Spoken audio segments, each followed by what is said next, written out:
Hello, everyone. It's Shane Conto, your Wasteland reviewer, and welcome to the Development Hell podcast. And the movie club has reconvened for a once a month watching a movie and then us all talking about it. And we got Vinny, we got Kevin, we got Matt, we got Jim, we got Joe, and Shane here to discuss a very special episode because this is not the 50th episode of the Development Hell podcast, as this started as something else and then kind of just morphed into this movie club.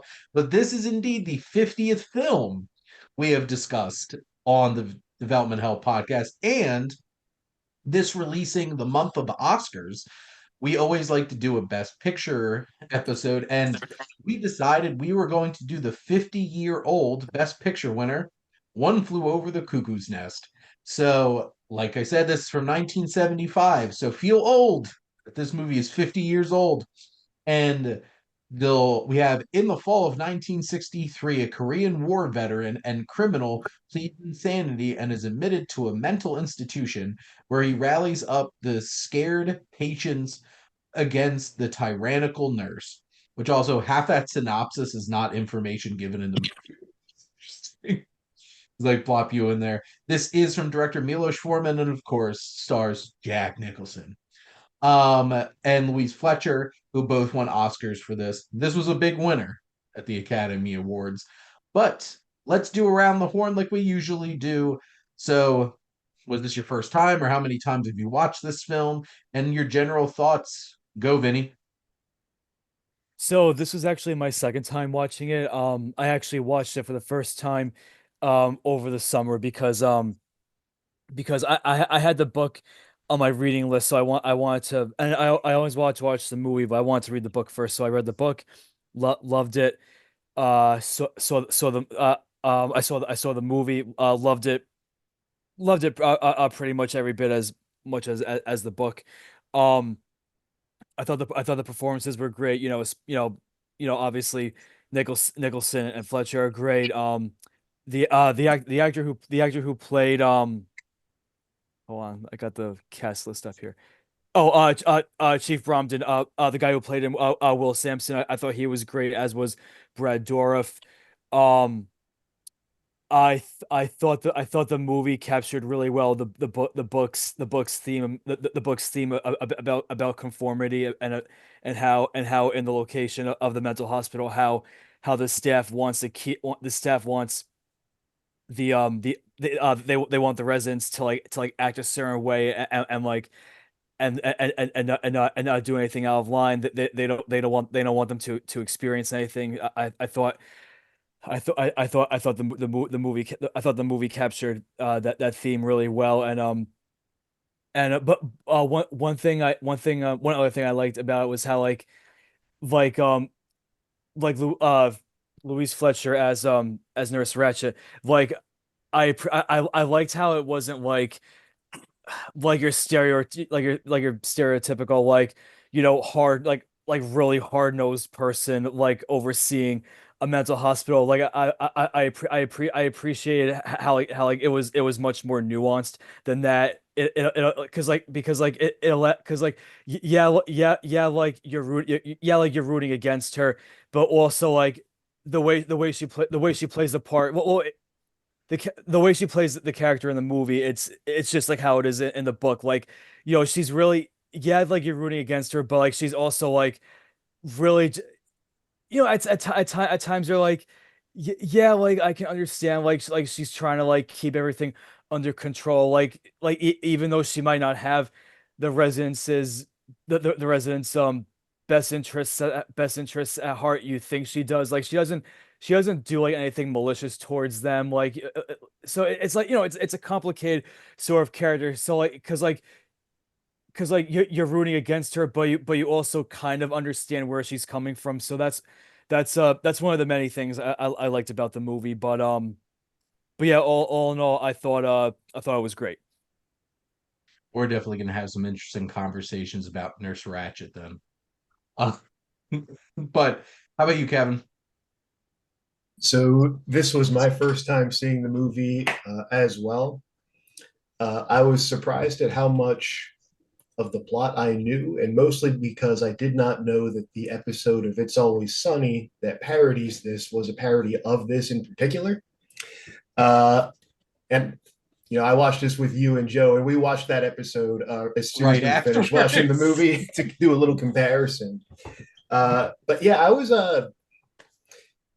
I really enjoyed how they explored, like you all mentioned before, that power dynamic between the employees of the prison and the I mean the institution and the institutionalized people. Um, I really like the Brad Dourif character as well. I'd like to talk about that a little bit, as well as Nurse Ratched. Um,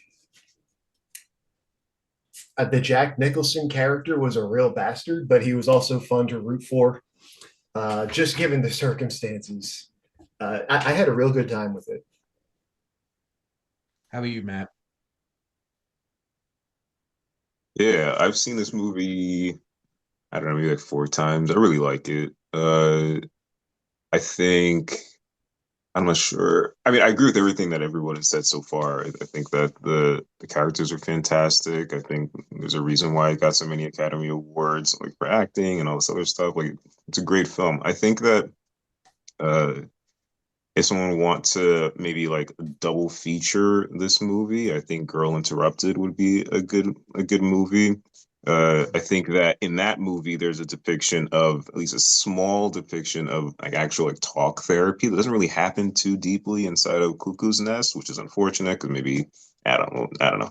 That maybe that's a different thing that we could talk about later. But I felt like that was really interesting. Also, a book recommendation that's not Cuckoo's Nest, but is still within this realm of like inpatient mental health care, except way more modern.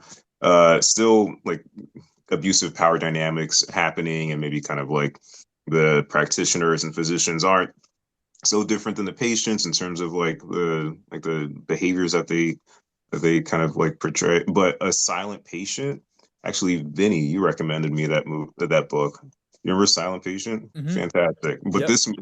this movie in particular, uh, like if you work in mental health, I think it would be it's interesting to watch it because it's like there's a lot of parts that you're kind of like cringing at, or it's like, ooh, that's an incident report. That's several incident report. But as like a film fan, like you watch it and it's like, oh wow, like this is the reason why Jack Nicholson is so famous. Like he's funny, he's like kind of scary in like that aggressive way when he's kind of like doing like the thing. He brings like a lot of stuff. I think my favorite acting moment, the last thing I'll say, my favorite acting moment is when he's pretending to watch a baseball game and he's just doing it. Like I don't know how someone could take I'm not an actor, so I don't know how someone could take like something that's like written on a piece of paper and say, okay, you want me to act this out, and then he just goes for it. Like that's incredibly. I get so impressed by things when people can do things that I know I definitely wouldn't be able to do, and that's hella impressive. So yeah, good movie.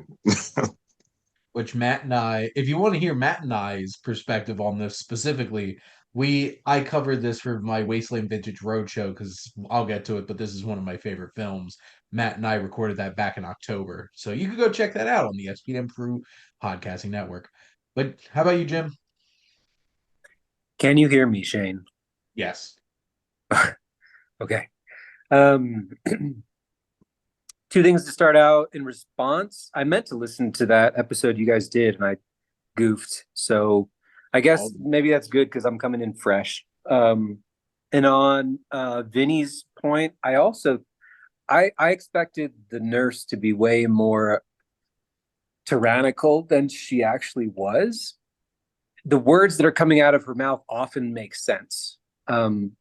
But I decided that this is also from the perspective of the patients. Um, but the patients are also maybe insane. So, like, there's that whole narrator question, um, which is totally like in a book, it's one thing to have a questionable narrator. And then in a film, it's a completely different thing because we're looking at the protagonist, Jack Nicholson. He's not telling us the story, we're watching it happen. So, that's a really interesting um, angle that we could talk about the film from. This is my first time watching it finally. it was on my HBO watch list forever because I just decided it was always going to be on HBO, and then of course it disappeared like right when we decided to watch it. Um, really good. I like films that stick with me and make me think about it again and again, days and weeks after. So I'm still processing. I watched it two nights ago, but I had no idea that I knew that Jack Nicholson was in this movie. I did not know that Danny DeVito was in this movie. I didn't know that Sidney Lassick was in this movie. I didn't know that Christopher Lloyd was in this movie. Brad Dourif isn't even on this page of IMDb actors, but I love Brad Dourif's character in Deadwood. That's probably my favorite character of the show, and I really love Deadwood. So I really enjoyed his character too. Correct me if I'm wrong, but I think this was his first role. Yeah, he got an introducing credit on this, Yeah. So which sorry to is harp on interesting. all like everybody else said, the characters, but like it really is a character driven story for me.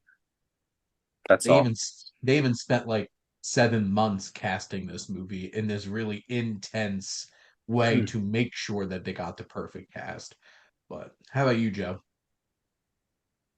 So this would be my second time watching the movie. The first time was actually with Matt when we were living together, and I think maybe we stayed up too late. We didn't get a chance to finish it, so I actually got to finish it this second time. Remember? Hey, it just happens, you know. But I'm kind of glad we got to watch it for the movie club yesterday because I feel like this is the kind of movie that you have to be in the. I mean, I could still enjoy it watching it, right? And appreciating aspects like the acting and the music in particular is always so haunting and so synthetic, but also beautiful, where it's like this, dissonance on display. Um, I feel like I really appreciated it more in a controlled way where you can really see how, like everybody's kind of mentioning, is conformity. I would say control. You know, working in the field, we've learned, and I mean, in some ways, I feel like we're going through a transition from when we first started, where hospitals were being, you know, there's no state-run hospitals. I think there's only a few state-run hospitals in the country. But for the most part, I think about, and I was thinking about this today actually. Um, when I would work with a lot of people who were kind of forced to come into therapy, there really was this sense of power dynamic and fear and questioning even of why they're going to be talking to me and why they're going to be sitting with me, which, watching this movie and seeing Nurse Ratchet's approach to group therapy, paints a picture as to why people wouldn't even really consider that to be therapeutic. Like the scene where everybody mentions who's committed and who isn't, right? Even for them, you can imagine how frustrating it is to be a person who genuinely wants to seek help, having to be in an environment that may or may not be actually helping them. Like, for example, I mean, going back to what I was saying before about why I was thinking about this, because here I am, more mental health cult, maybe because of social media doing it or whatnot, pros and cons. We can talk about that on a different day. But a lot of people always have a sense of knowing exactly why they're coming into my office versus, you know, what it was painted in the movie, which, I appreciate seeing that, because I feel like for a long time people's perception of mental health is cuckoo's nest, whereas it was what that was back then, but that's because people, kind of like Jack Nicholson thinking that this is like an extension of going to prison isn't exactly that. Like he thought he could just kind of get away with, doing time and just going into an institution. But as he discovers in the movie, it's kind of like the scene where he has an option, he has a choice to leave the hospital. But they're beautiful. Milos Forman's directing. I'm surprised we haven't even brought up Milos Forman. Milos Forman's directing is so good, where he's sitting beside the windowsill and you see all these expressions happening at that same time, and the realization that it's a little bit more complicated with him just leaving there. is there with these people. He's seeing Billy, right? In some ways, probably getting more therapeutic understanding and empathy than he ever did talking to Nurse Ratched. And that scene afterwards, where she's talking to him, so gut wrenching. I mean, overall, just rips your soul out of your heart, like ripped your heart out. You know, um, where was I going with this? But I mean, like, just showing the complexity of like mental health now versus then. I think this movie is a great film to watch to show therapists what not to do and how to come into this field knowing that we're working with people who are dealing with things, right? And not these circus animals or people in cages. So I don't know. Those are my thoughts. And we'll probably dig into more stuff, more There's certainly a lot to dig into when it Yeah. comes to this film. This is my sixth or seventh time watching this movie. Like I mentioned before, this is one of my favorite films. And there are few films that get a visceral reaction out of me in the same way that this film does. And it all has to do with the string of moments from them waking up that morning after their party and Nurse Ratched arriving and the events that happen. Like, I have never wanted to jump through a screen and strangle a movie character as much as I wanted to watching this movie. Which I think Milos Forman, for two of his films, are two of my favorite films of all time, this and Amadeus. He was an incredible filmmaker. And someday I would love to take a deep dive into his Czech past with his films back in when he was in Czechoslovakia at the time. And he's what he's able to do with this film is so impressive. And this is a true ensemble of some of the most talented character actors you're going to find popping up anywhere. And this is such an incredible cast. And it has a great ensemble with that key piece in the center is that this would not work the same way without Jack Nicholson. And just the incredible acting. And Louise Fletcher is also equally as important because if you didn't have the villain to go against our protagonist, antagonist, hero, and villain of the piece, because I just love how this film balances control and chaos. Because this is such a story of the 60s. Like, I know Ken Kesey's not a huge fan of this adaptation because the whole entire book is from Chief's perspective. And this film, like, this would be a wild film if it was from Chief's perspective, like in the book. I feel like Terry Gilliam probably would have had to direct this. Kind of weird experience, but like this is just such a powerful film. I think an interesting place to start here to be talking about the two colliding forces that we have here in this film is R.P. McMurphy and Nurse Ratched. Um, how uncomfortable were all of you watching this, if this was your first time or remembering your first time, when we first get introduced to McMurphy and realize just the kind of human being that he is? I mean, it really sets you up to know. I mean, you don't need to know that much backstory other than that. Him talking about 15-year-old girls Yeah. in that way is uncomfortable. That was And efficient. and the thing is, it's like this is the kind of film that isn't going to paint things easy for us. Because, like, we want to root for Jack because it's Jack, but you also have to, like, take a step back and, like, I remember watching this for the first few times, and by some point in the film, I completely forgot all of that at the beginning of the film. And I'm just all in on rooting for McMurphy to tear this fascist regime of Nurse Ratched down.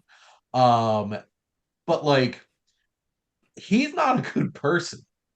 And he's also, in many ways, harming people in this ward too. And like in equal parts, like he's doing good for some of them. Some of them are probably showing more life than they ever had. Like that relationship with Chief in this is really special. And I know it's a lot more like it's a lot less than it is in the book in terms of what we get to experience with Chief, but like just their dynamic all the way up until their last scene together. It's just so moving in terms of what McMurphy represents in terms of Chief's growth in this film. Yeah. Because Jack Nicholson is counterculture incarnate basically in this situation. He is the chaos that was 1960s upheaving the like very very like tight knit uh American society at the time. And like it's not all good. There's a lot of bad stuff going on. But some of the stuff that he does is very interesting in terms of bringing life to some of these patients. I'm glad you said Chief and McMurphy's relationship because what I feel like I didn't really mention before too is how much Chief's character really impacted me. To me, he's my favorite character in this movie. And just going through it, right?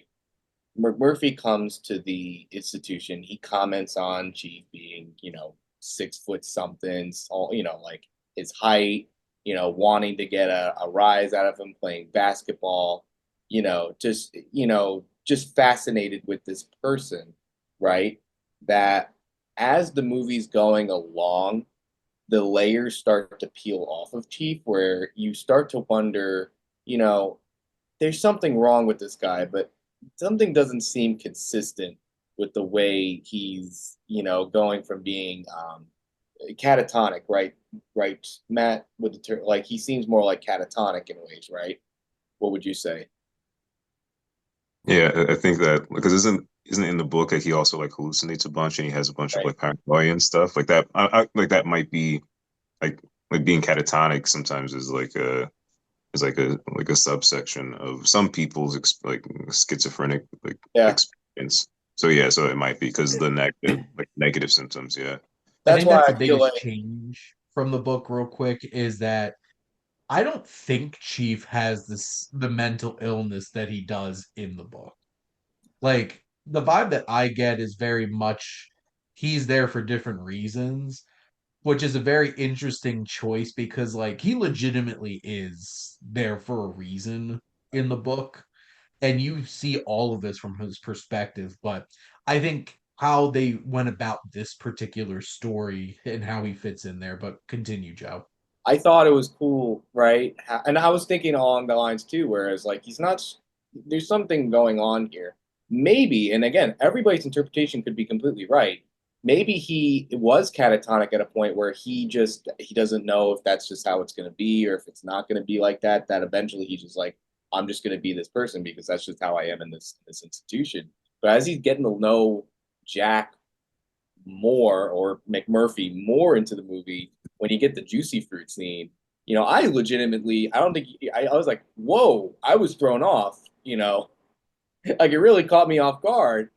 And then him talking about his father, right, was so crucial, right?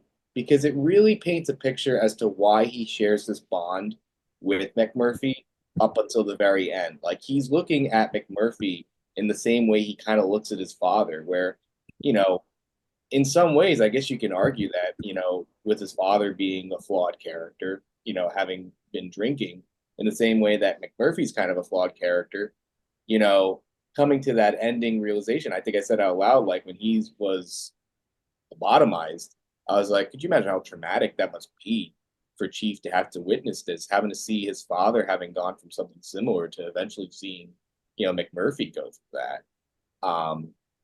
Again, the debate on whether or not it's right to kill to smother someone with a pillow, you can debate that, but for the purposes of where the story was going, I think he was just doing him a service, right? And even doing the patients a service too, in a way where the patients don't even really know what happened to McMurphy. So, putting that as Murphy, so everybody has an idea of what McMurphy is, right? Keeps that sort of character alive for the other patients, right? Maybe the best way to do. And, I just think I really love that dynamic between McMurphy and and Chief. And in some ways, I want to bring up something as well too. So Jack Nicholson getting top billing in this movie and being the star of this movie, where the main character is kind of like the side character, it's kind of happened before too. If we think of Batman in a way, right? Yep. Considering the fact that a lot of screen time dedicated to Jack Nicholson's Joker, even though reality says the Batman, Michael Keaton Batman, was probably the more prominent character in his own movie, and in some ways too. Who flew over the cuckoo's nest, McMurphy or Chief? Chief's the one that flew over the cuckoo's nest. So just saying. Yeah, but Jack puts asses in seats. So, Wait, but wait, you gotta do the eyebrows when you say that. You gotta do the eyebrows. Yeah. Oh my god. it's one thing. Some of the most beautiful writing of a description is when he says that when his father drank from the bottle, he didn't drink from the bottle. When he drank from the bottle, it drank from him. Was just like, holy shit. Like, that's just A+ writing there. And Will Sampson delivered that perfectly. But McMurphy did not want that fate at the end. He would have wanted anybody to put him out of his misery, because what the society, the machine did to him was put out the spark in him. And like that the end of this movie, it hits in a very specific way. And also Chekhov's water fountain really hits in a powerful way. The Chief's dad really made the fatal error of drinking that Soviet vodka. Because in Soviet Russia, vodka drinks you. Nice guy. Is Chief the only character we don't get the reason he's in the institution? I guess. By the way, like out of the main nine, because he's not part of the main nine. He's part of like the right? other nine that Because he just kind of wanders over from time to time. I think he's the only one that we really get any kind of added information about out of like the other nine in the ward. Because so much of the time we're in the talk therapy circle with the nine of them that are. But yeah, for the record, Nurse The AA Ratchet's not a meetings. therapist, and that's bullshit that any of this is therapy. It's like It's the amount of manipulation. harm. Because the I mean, approach is wild, right? It's just like, okay, everyone who's been through like multiple like traumatic situations. Hey, so randomly, can you tell us what happened to you? It comes off immediately Yeah. like it's like gossiping and it's not therapy. Also, no trigger warning too. It's just like, hey, so you know that trauma that happened that you told me like in private? Yeah, let's jump into that. I'm bored. well, What? Yeah, before, at the very sorry. before we jump into Nurse Ratchet for a second, but also a quick side note, would anybody else like to talk about why Harding over here is a cuckold? That's what it felt like every time. It just bring up like, why are we like, Oh, mustache dude. yeah, like this poor man has a lot of problems, and all she wants to do is get everybody to keep talking about why he thinks his wife's sleeping with other people. It's just like, why should any of them have opinions It, on what is it this? it sucks though, because it's like what I was saying before about how like some of these guys are coming here for mental health reasons. Like they committed themselves, they came in it voluntary to seek help, and then you've got this chick who's just like, you know, messing with them. It just sucks, man. Yeah, I at the feel very least, you'd think that format would encourage people to lie just so they don't have to say all that stuff in front of the whole group. I Yeah, feel like because it's like a okay, then okay, so I'm gonna say this thing and then what? Like you what do you want me to I don't know. Also, I before I forget, I'll just say that someone brought up I think Joe said something about like this whole movie is about like well one aspect of a large chunk of this movie about control. if anyone is bored enough and also has like the stomach for something that might be kind of like triggering, if you go on Reddit and type in I was lobotomized in the 60s as a child, AMA, like ask me anything. There is a story of a person really like basically explaining, hey, so I was 11 years old, I had some behavioral problems, and my dad married this woman who wasn't my mom, and she didn't really like me, so she signed me up to get a lobotomy, and I got a lobotomy and I survived. But like I have like a lot of like, lifelong like stuff, and this guy like apparently wrote a book. It's really interesting, if not pretty disturbing. And I did bring that up, A, because it's interesting, but then B, because like if that like the lobotomy is the most like jarring, aside from the shock therapy thing, which is also wow, both acting and also just like the thought of like empathizing with another human.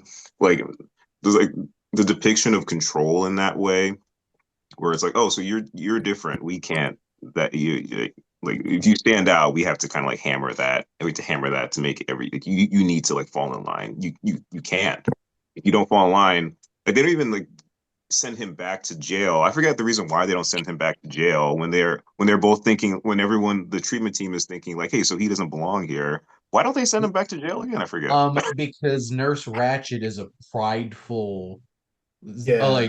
sadist. I would say, That's what I was yeah, gonna say. I got the impression it's just to keep him institutionalized there because his prison sentence could end. Because everybody else, even Dr. Spivey, was just like, we had our go.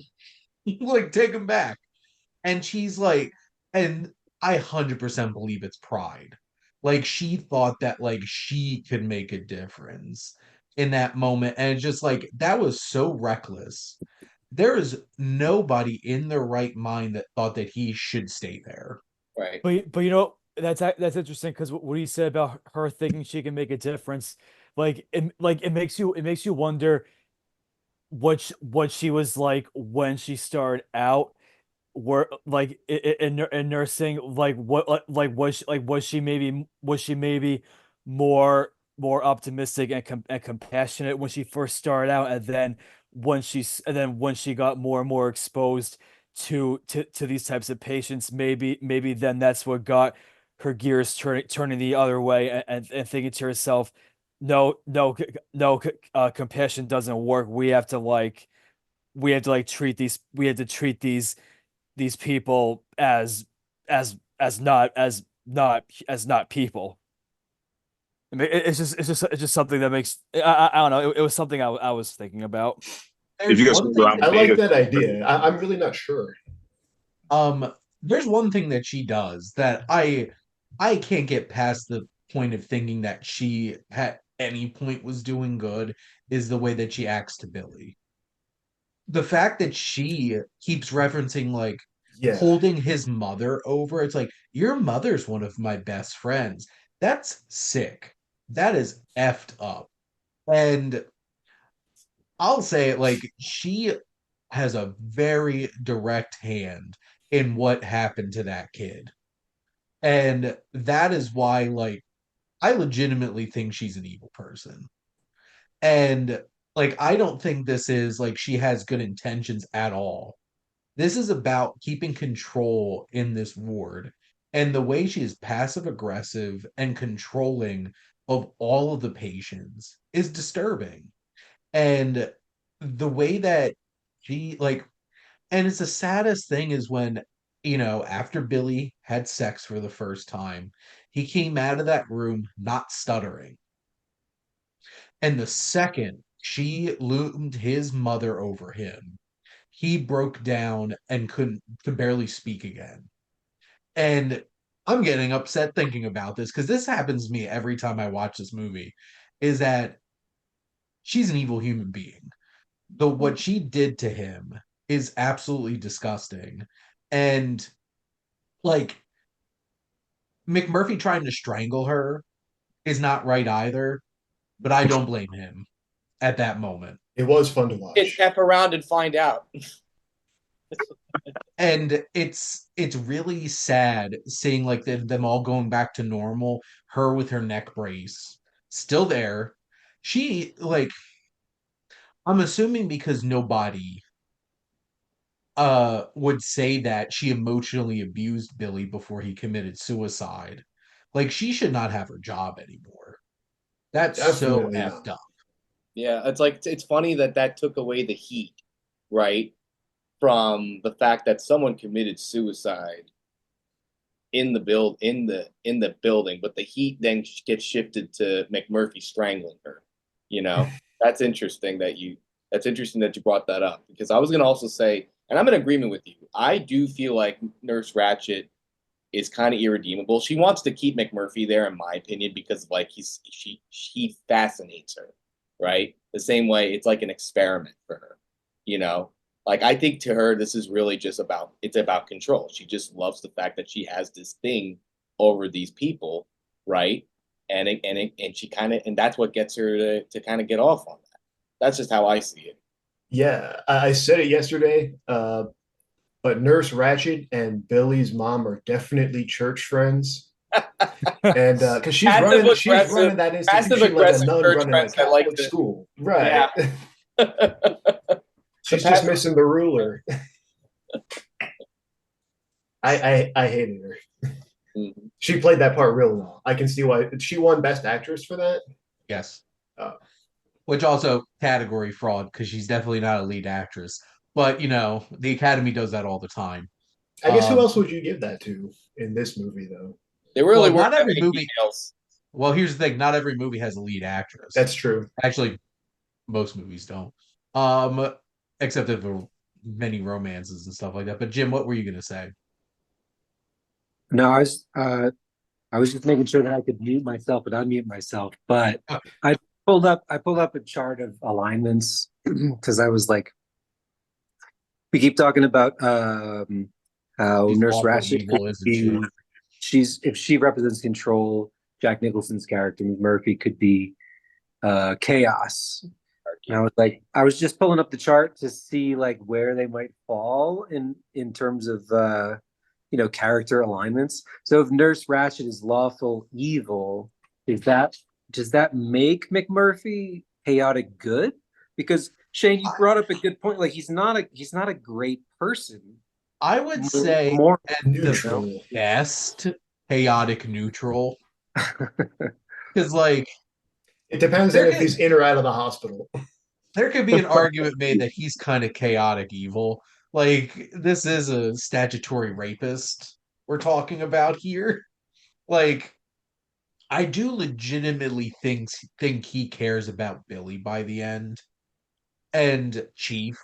So like I think he is capable of doing good things for other people because that's important because a lot of the stuff that he does isn't for other people necessarily through a lot of it, but I do think by the end he does legitimately care about some of them. um but no, I he's definitely not chaotic good because he's not a good person. He's Uh, definitely chaos. He is chaos through and through for sure. How about how did you chaotic neutral? guys chaotic neutral? How about chaotic neutral? At best, I'd say so. Yeah. Okay, How did what you were you guys gonna read say? the boat scene? Do you think he was doing that for the group because you felt bad for them, or just to piss off Nurse Ratched? I thought. I mean, I think he definitely. just wanted to have sex on a boat. Yeah. Well, that's interesting because if that's all that he did, then what you're saying is that he sees those people not as like he's not trying to help them. They're tools. So is that how you feel that he sees those people as tools, or he sees them as like friends or comrades? I Because think not yeah. like friends, but I think I don't think he was doing it purely for himself in that scene. Mm, So mm. I have my I have a thought here. I think he wants to do stuff for them, but he's only capable of helping them do stuff that he enjoys. Like, I feel like Yeah. he in his head thinks he's helping them by giving them stuff that he thinks they should want, Mm. and he does it very forcefully.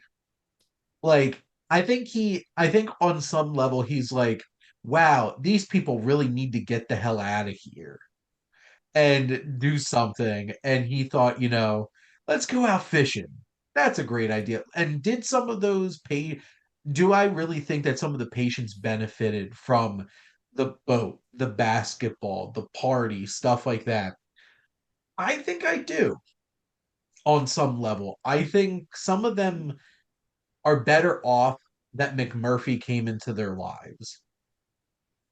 But also, he brought a Before we, whole bunch of other like baggage along there with it. yeah, before we move away from the boat, was that after he learned that the majority of them were there, the main nine at least, the nine characters, after he learned that they were there voluntarily, did he Just take them on the before. That was boat? before. Well, Before. yeah, It was that was before. before that.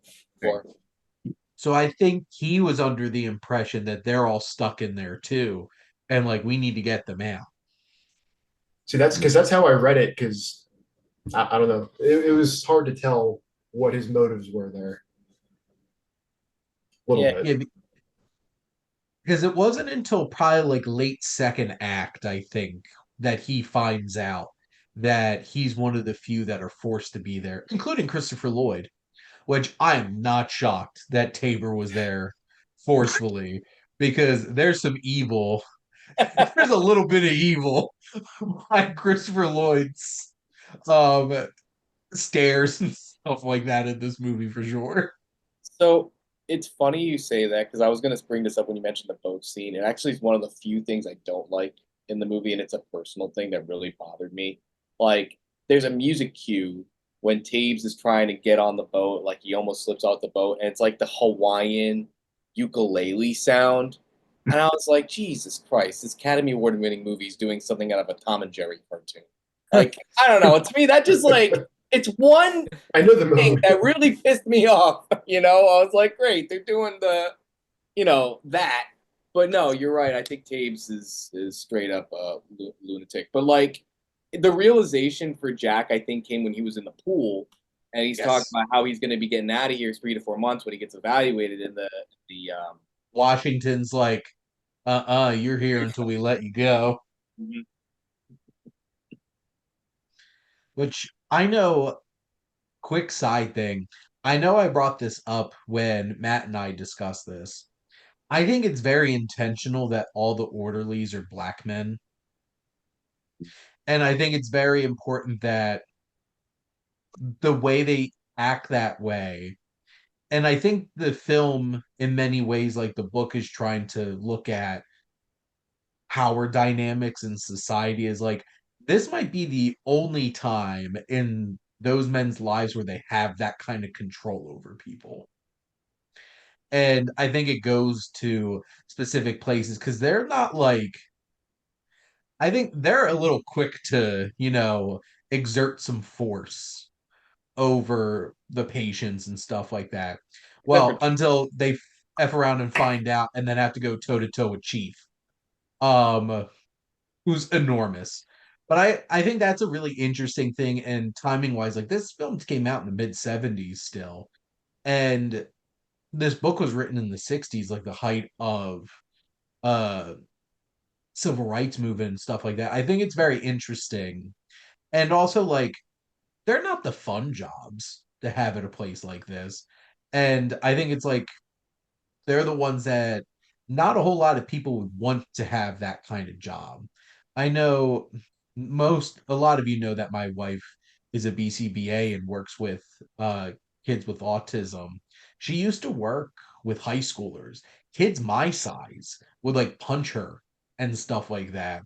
And they have a lot of turnover, especially with the people that have to work with them on like a day-to-day basis, especially in residential. Because like I don't know about you, but I don't want to go to work every day worried if I'm going to get the shit kicked out of me. And that's a reality for like the orderlies in this place. And it's a very interesting kind of dynamic. And like they never like put a spotlight on that in this film, but it's an ever present kind of thing that's kind of underneath the surface the whole time. Well, I think that like if this movie isn't just about like a controlling environment where an unruly variable is introduced and then destabilizes, and then that environment overwhelms that person, and then like homeostasis is like forcefully achieved. End credits. If you take that and then you kind of like zoom out into kind of like maybe certain characters are once have like one-to-one parallels to society. So then if the orderlies are maybe people who don't usually have power but now are tasked with it, and now they kind of like now they kind of have to go like above and beyond to I don't know, it's like maintain that level of power or whatever like that. And I guess I don't know. And or maybe is Nurse Ratchet is Nurse Ratchet like some kind of like the societal pressure that gets put onto people? And then if so, I'd be really interested to meet people that are actually super okay with what she does. And I would love to know like other interesting personality quirks that you would have to then empathize super deeply with Nurse Ratchet. Middle manager, for Big what? sure. Big what? Middle manager, for sure. Oh yeah, That's what, written what is all it, over her. his face character? Yeah, like it's interesting. Or like McMurphy, obviously, like there's like a lot of like criminality to like his character, but in terms of like what he does and like the more positive aspects of what he is, hopefully that was his intent, like to kind of liven things up and kind of like I don't know. Then what does that say about like the extent to which that you agree with what he was doing? Does that also say certain things about like you in terms of, like you as a person in terms of like how much do you not like oppressive systems, or how much do you like empathize with like maybe like rebelling and kind of like throwing off like shackles and stuff like that, and not letting yourself become like an aggressive force, so you're not the one in like the oppressed position, maybe like the orderlies, if that's like a one-to-one with certain like societal figures. Maybe instead it's like, okay, so like let's like go crazy. Or actually, it's crazy to think that fun is crazy. So maybe let's like redefine stuff. I think it's a good movie. It's a really dope movie. Yeah. Especially when you consider everybody's different backgrounds, why they're there, and that she chose to be there. So that complicates it a little bit. Yeah. I like that thought. The idea of like control in this building, though, right? You know, and whose role and everybody's role, it being a microcosm of society. And I know we've kind of talked about this a couple of times too, but one of the things we learn about what mental illness is and what a mental problem is what society deems as being normal. And here we have, a book written in the 60s talking about a lot of social norms changing. It does seem pretty relevant that this book, this movie represents a microcosm of what's going on in the country. This is And also like like how you fit into that society, like because maybe it's not, maybe your behavior maybe has context of like, hey, so why is that person acting like that? Why is that person so angry? Oh, well, it's because they're going through like a lot of like systematic BS. Or maybe that person isn't the issue. Maybe it's like society that's like the issue. I just look at Nurse Ratched being like the Daily Wire people, like Matt Walsh in a way, and So, influencers are the influencers that support Matt Walsh are like the orderlies, Is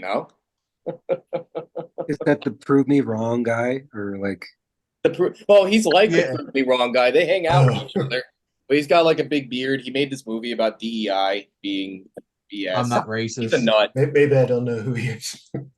The guy's I crazy. what's very interesting is Joe. a lot of you have known me for a long Oh, time, I've seen this guy. and if you were to describe me as either control or chaos, there's one very obvious answer to that question when it comes to me. And the Clearly answer is chaos. definitely not chaos. No, it's not chaos. Because like Me naturally, I am the one that's like micromanaging and planning everything out. And like I jokingly say I'm like the parent friend because I'm the one that like makes a lot of the plans and does all the organizing and stuff like that. That's just the kind of person that I am. It's one of the reasons why I refuse to use any kind of drugs or alcohol is because I'm not okay giving up control. But the thing is, it's like this movie just hits in a way that like maybe it's like the deep down chaos that's like pushed down inside of me, just like having that kind of experience of like seeing that. Because like if you probably could tell, I'm not a fan of Nurse Ratched in this movie. Um, but like I am not a McMurphy, like at all. I'm very much we need to have some order and some like organization here. But I think it's important because like this is gonna be fun. My wife is the McMurphy in my life because she is the wild card and chaos that shakes things up in my life. Um, Jess and I are very different in that way because she is very much like seat of her pants, doesn't plan things a whole lot, and is she even says wild card, and stuff like that. But like, I don't know, something about this film just really scratches that itch of everybody, no matter what, needs some kind of chaos in their life. Like everybody needs something to shock their system sometimes. Because if you just live the same droll day in, day out, hyper fixated, organized kind of life, are you really living? And like I one of my biggest things is like that baseball scene because like what I don't understand is they're not allowed to go back into the rooms because they're not allowed to sleep all day because they need to go out and live a little. But like you can't let them watch a freaking baseball game because the truth is it's not about the living, it's not about the not sleeping, it's about having the control in the situation. They don't want them to sleep in their rooms all day because that's their choice. They don't want them to watch the game because that's their choice. It's not the ones in control's choice. And like, if it was Nurse Ratchet's idea for them to watch the baseball game, it would have been perfectly fine. But because it was McMurphy's idea, then that's a problem. And yes, Yeah. that is A plus acting. It's Him completely coming up with a game in his head and then hearing on and going in it, just saying the whole game and That just scene the was energy. bizarre and wholesome.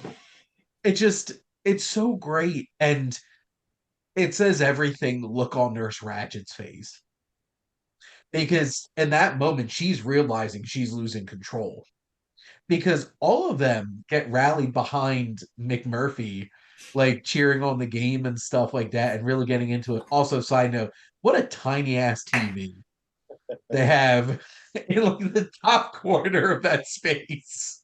they can watch the World Series, but they're not going to see much. It's just going to be like listening to radio. What is this, a television for ants? Um, but like that scene is so impactful, but I think that's one of the reasons why this film speaks to me is because it's very not me. And sometimes you just need that kind of feeling of like this is a nice reminder that like no, I can't just go every day micromanaging it down to a second and just living life so rigidly. So, you know, It's sometimes you just need a wild card. so what you're Yeah. saying, Shane, is when we're doing movie marathons and a movie that's supposed to be starting at 5 o'clock, and we end up pushing it to 5:04 or 5:12, you're going to be cool with that. You're going And to be now cool. just pushing things. And for those who have like some of you on here have been to my movie marathons, things start on the clock. If it's at 12 o'clock, it's starting at 12 o'clock. I don't care if I'm the only one in the room. It's starting at 12 o'clock. sometimes when we have space, when the movie ends early and we have space, it's like, all right, let's go on YouTube, but we're still filling in that space because once the next hour comes, we start. It's funny, we talk sometimes about how like you're the least punk person in the world, Shane. Whenever we talk about like punk versus metal music, Yeah. metal is Shane, punk is not Shane. Not through these McMurphy proto punk energy, but that does kind of give him a little bit of Classical gives and you a jazz. little bit of perspective on like what he's doing and why he's doing it. You know? Yeah, I It think reminds it's interesting. Cool Hand Luke a little bit, but I know I missed that discussion. Who was there for the Cool Hand Luke discussion? I missed that one too, unfortunately. Cool. This has a lot of Cool Hand Luke kind of energy because that film is also very much a counterculture kind of film, and that was like late 60s, like really channeling that. And it is very much like a singularity that comes into a system and shakes it up to the core. You could even say the Matrix. There's one particular. I got Matt's attention. I knew that was going to get Matt's attention. It's a single force that comes into a system that disrupts the system, and that's exactly what happens in Cool Hand Luke. And it's the same thing. It's the Warden, and it's Luke. It's Boss Godfried, and it's Luke. It's interesting you say that because then it makes me realize how in the Matrix they kind of literally tell you that this is a positive trope that we use. We all need a singularity. We all need a one that's going to break things apart, right? I mean, Even to the point where it becomes part of the system. And right. that's the interesting thing in the Matrix, in all of that gibberish that the architect, blah, blah, blah, blah, blah, blah, blah, blah, blah, at the end of Matrix Reloaded. That's basically saying we have gotten to the point where even the singularity that shakes up the system has become so key to how the system works, needing to shake it up, that it is indeed part of the system. And then is it indeed a rebellious force, or has it just become just part of the puzzle that pieces this all together? So there's this one guy named Jesus who can let's see where we go. Infinite parallels here. Well, because that's the thing, because Cool Hand Luke is a giant Christ allegory. There's so much imagery in it to that point. You don't really see that in this, except I guess the closest thing is just like how McMurphy's just laying there at the end after he's been smothered. That Yeah. scene. Also, I think at the very beginning, I think it was Joe, you mentioned like the music and the sound and stuff like that. That music at the end of this movie is so perfect. Like it just captures this very ethereal kind of feel. And just that imagery of Chief running off into the woods at the very end is so great and perfectly parodied in that Always Sunny Funny. Right And in the the whole love parking soundtrack lot. is really I well love that we watched that movie right after. That was an inspired Yeah. choice because that was not what I had in mind, but Kevin and Joe knew what was up. We watched that right afterwards. They did so good. I never realized how close they did. The hospital they chose, the color coordination, little details. The orderlies had the same outfits. The With the woman bow looked just like ties. Nurse Ratchet. The one character who looked just like a young Danny DeVito was named Martini. Yeah. The guy who played everything. Chief's son playing Chief in that episode. Yep. But can't help but love Chekhov's water fountain. They set that up so perfectly. Did you coin that term, Shane? I have Chekhov's not. water fountain? Because I love it. I have because Chekhov's gun is a very obvious trope idea in screenwriting and playwright and stuff like that. But I have never heard anybody refer to Chekhov's water fountain. So yeah, I'll take credit for that at least. And it's because they mentioned that he'll take the water fountain and throw it out the window in the first act of the movie. Yep. I'm just like, I think, was it you, Kevin? Or I think it was one of the two of you made a comment about that, that's definitely coming back for later. And I'm like, That was And me. then Yeah. I did. I'm like, it certainly will. That It was was way only too because we've seen obvious. Always Sunny. So I have a very important question. So, are we going to hijack the bus and take them all to Applebee's? Yes. Mm. Instead of taking the boat, I'm taking Just the apple. just keep an eye on Tabor McMurphy though. and Tabor. There's I I'm would be a there's little. kids at excited for these Applebee's. guys. McMurphy's gonna dine and ditch like 100%. Like he's not paying. So he's gonna like flirt with like the waitress like beforehand. It's gonna be like really awkward. She's gonna have to get the Oh, manager, yeah. and then it's like, oh Or my. it's gonna work and they're gonna wind up in the bathroom later. I just imagine Martini just like going to the bar and just like taking the taps and just like playing around with the taps at the bar, or just like, you know, McMurphy's definitely a grabby dude. If he's I would out he, in like to public, point I out imagine. that the last two times I watched this movie last night and then back in October before Matt and I recorded, Jess's first reaction was, did you know that Jack Nicholson was a sex symbol at the time? She said that last night before we started this because, like, she doesn't agree. That bar Um, was kind of low. what do you mean? They had like Burt Reynolds back there. Look at Burt Reynolds and that mustache. And they had James Dean just a couple decades before. Like so why is Jack on that 70s. same list though? I don't It's know. that it is Yeah, the sexual magnetism. Like Jack doesn't have like he has the receding hairline and everything, but like there's an energy there. That's my It's Jack Nicholson. undeniable. The he just has like a magnetism There you to go, him. Jim. It's why everybody loves him in the ward. Like they can't help but love Jack. And like Jack Nicholson just has that swagger and it's undeniable. So, and he obviously has children because if any of you saw Smile 2, Ray Nicholson, Looks just like him. he's It's got his dad's crazy. smile and crazy eyebrows and eyes I for saw the sure. marquee for the Smile 2, and I think I put it on the text chain. I was like, is Jack Nicholson in this movie? Like, is that a young Jack Nicholson? I was like, oh, it's his His son. son. I I figured. watched a romance drama with him in it as an unstable, toxic boyfriend. And oh my God.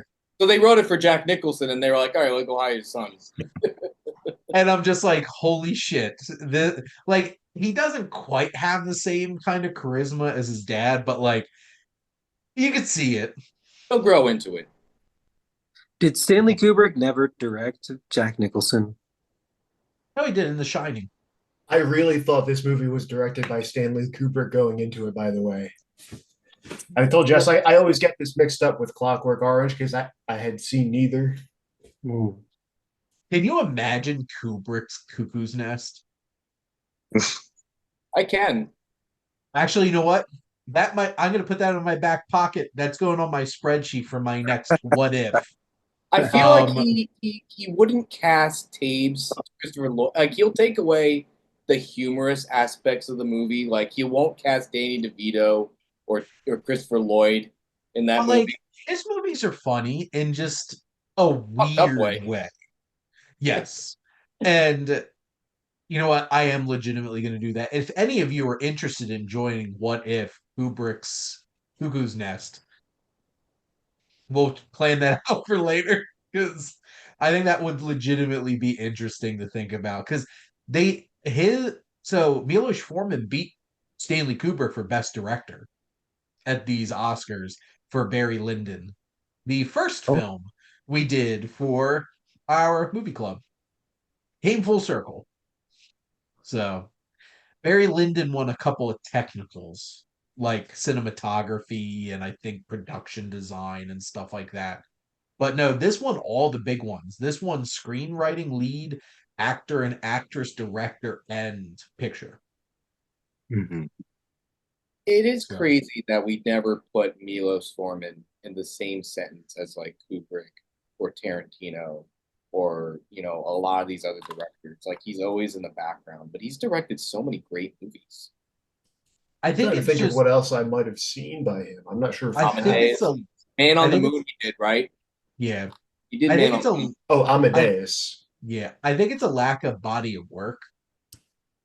Like or like somebody like Scorsese has like dozens of films that like stand out as great films. Like he had like a few very specific like big wins. Also, this movie had a $3 million budget and made $109 million. God bless. Damn. Make that money.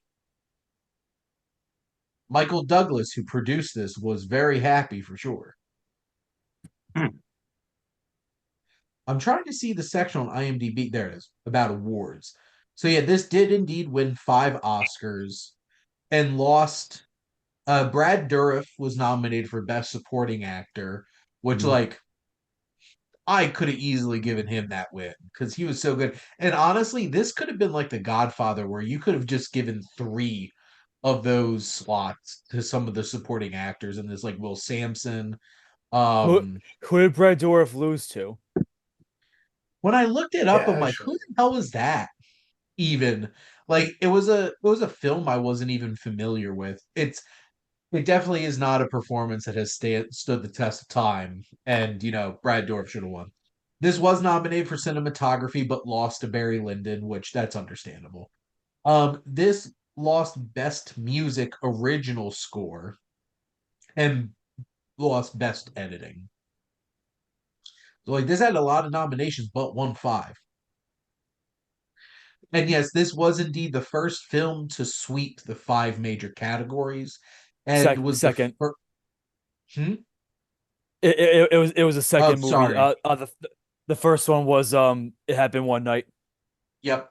Sorry, it said the first in 41 years. Yep, it happened one night. This and then Silence of the Lambs did it for films of 1991 because Hannibal Lecter won Best Actor for a role that he's in the movie for 16 minutes. He totally wasn't supporting actor in that movie. Uh, but whatever. And then who won that recently? Best What? actor. The Big Five. Something did win the Big Five in the past 10 years. I'm trying Everything, to everywhere, remember. all at once. No, that Oh was no, what's his name? Brendan Fraser got Best Actor, so it The wouldn't. win. no. Actually, Silence of the Was it the Lambs. last? No. You know what you might be thinking of is how about 10 years ago, um, Silver Lining. No, I'm trying to think. Yeah, about no. Actually, back to back years for 2012 and 2012 and 2013. Um, American Silver Linings Playbook and American Hustle, they all got nominated for picture, director, writing, and all 4 acting nominees. Mm. Maybe that's what you were thinking of. It does. I can confirm that Silence of the Lambs was the last of the 3 films to win those Big Five Oscars. The closest was Everything Everywhere All at Once because it didn't have a lead actor. I It can had offer best. Best. that Brad Dourif won the Golden Globe for Best Acting Debut in a Motion Picture. I'm really surprised Huh. at the he hasn't won a lot of awards, Brad Dourif, but he's done quite a bit of work. I That mean, man he's is Chucky. Chucky He's Chucky. and Grima Wormtongue in Lord of the Rings. Yeah, I was surprised to see him when he popped up. Same with Christopher Lloyd, Danny DeVito. Too many people in this The movie. I funny, didn't even the I funny didn't thing know about that was Christopher Danny Lloyd's DeVito. introduction, right? Oh, I'm sorry to cut you off there. I was Jim. just gonna say I didn't realize that was Danny DeVito until like halfway through the movie. The full head of hair. Yeah. Very different energy too. which that was some really good acting. Like he really channeled a completely different character. But yeah. Is there anything else specifically anybody wanted to bring up? Go ahead, Joe. There was, well, I was gonna say like two things in particular. We're talking about tapes, like Christopher Lloyd.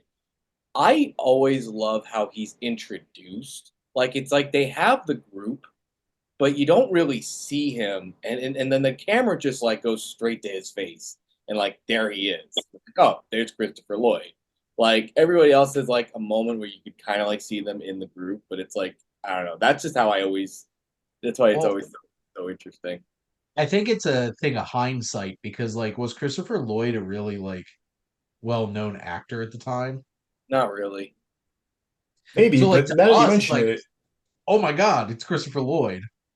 It's But the facial expressions when he's got the cigarette in his pants, and you're just like, oh, it's Doc Brown. Um, 500 gigawatts. And then I always there's thought he was like 20 years older because of Back to the Future, because they made him older right. in that specifically. But like, yeah, this is before Back to the Future, before Judge Doom. Yeah. There's Uh, another thing I wanted to bring up about Nurse Ratched, though. I always love, I mean, I don't love the scene, but it's an interesting detail. Since we're talking about control, right? And we're talking about who Nurse Ratched as a character is, it's her coming back to the hall and her forcing one of the patients to pick up her hat and give her hat. Doesn't matter, doesn't mean anything, but she's like, no, you're going to give me my hat. You know? Like it really just if you ever want to show a scene that shows what her character's like, it's like that's a moment right there. this little martini, just walking her calf over. But Oh, you can bring up before we like wrap it up. I also wanted to throw in there. I recommend The Green Mile, also an interesting movie about kind of like a system that has like, except they're more like kind and professional people that like hold the structure of like what's happening inside of like the that lockdown program. It's a prison. So but I thought that was also kind of interesting too, mostly because there's a couple of characters. I think isn't the guy that kills the mouse, isn't that the same guy that plays Billy in this movie? Can someone I confirm? think Oh Brad no, Dourif. that's a I different think Brad actor Dourif now. is in.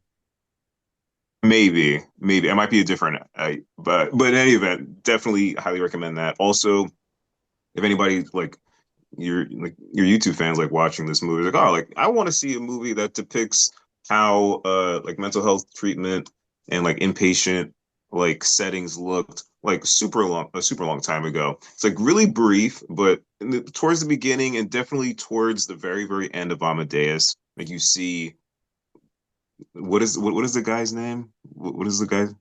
Salieri. Salieri. Salieri. He's because that's the whole thing that he's in an inpatient program, and Yeah, you see he's in some a pretty like sanitarium. yeah, like you literally see people in like literal cages, like with like locks and people just like writhing on the floor, and there's no staff. It's just it's just Chaos. really wild. Yeah, so like that's also kind of interesting too. Yeah.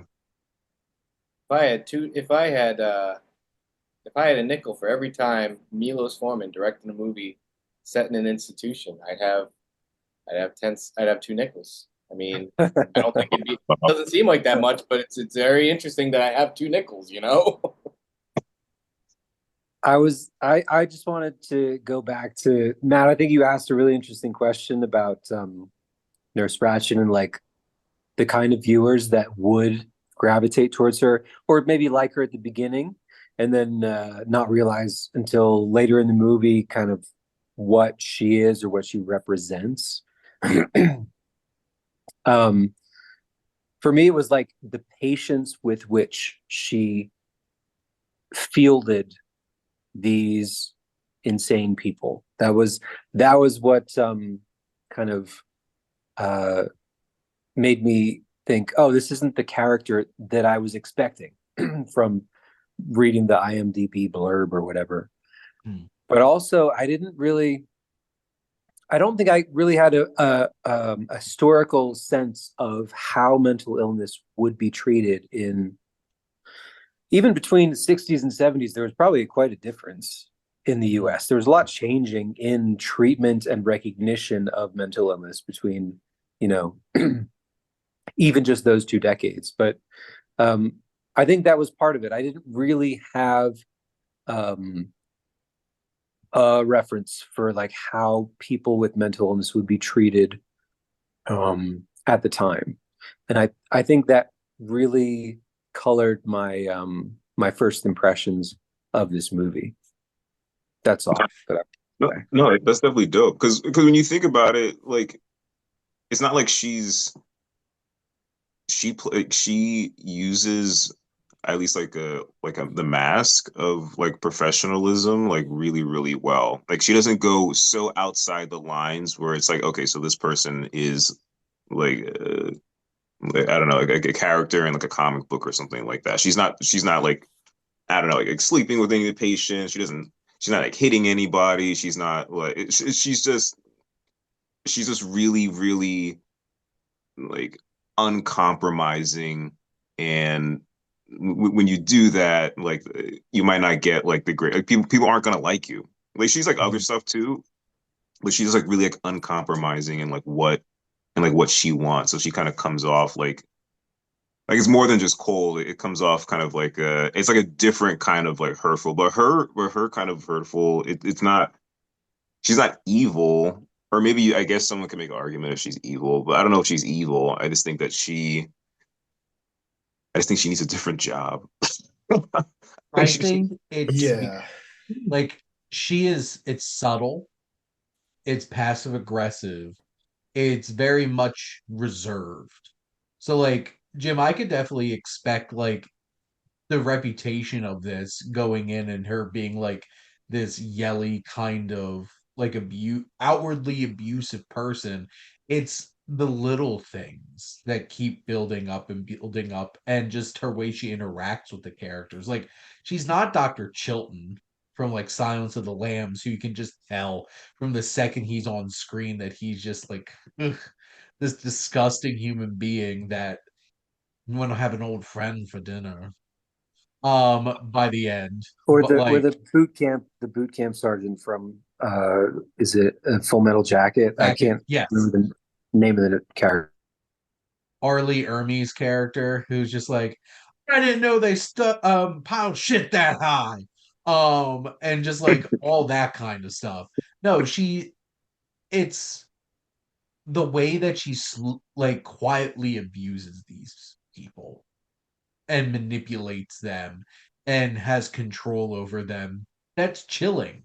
And then it finally builds up to like I don't think you even fully understand just how much of an adverse impact she's having on these people until what happens with Billy. Because like she has been this looming force on him this whole entire film, and it's just so tragic up to that point. But like the film's more interesting because she's not just like coming in here like this isn't like the 90s Al Pacino coming in here yelling every other line and stuff like that and going crazy. Like this is a reserved, it's all in the stares.